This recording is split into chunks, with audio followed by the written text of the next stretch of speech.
Hello বন্ধুরা, দেখে নাও আমরা কোথায় গিয়েছি বেড়াতে। এই হয়েছে ভরম বাবার মেলা।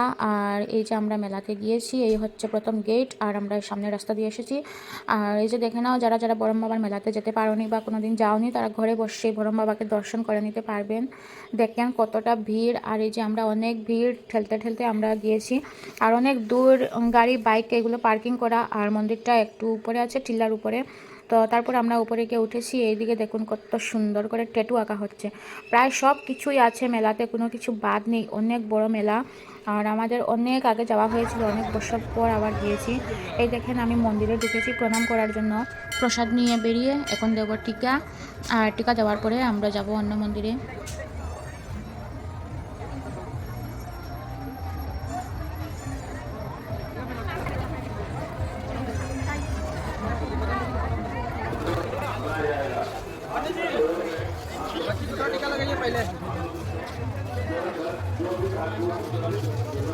बच्ची को सिर्फ बच्ची को এদিক দিয়ে সাধু সন্ন্যাসীরা বসে, তারা তাদের নিজেদের কাজ করছে। এই যে দেখেন খুব আনন্দ তাদের। তারপর এই দেখেন শিব দুর্গার মন্দির, তো শিব দুর্গার মন্দিরেও আমরা প্রণাম দিয়েছি, দিয়ে প্রসাদ নিয়ে তারপর এই দেখেন মেলা। কতটা ভিড় দেখেন, এতটা ভিড় মানে কি বলবো, পা রাখার জায়গা ছিল না।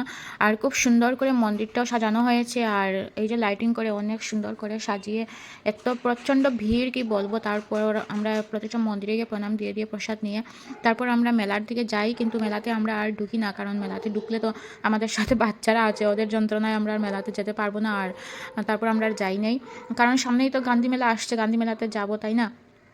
এত দূর গিয়ে আর মেলাতে ঢুকে আর ঝামেলা করলাম না।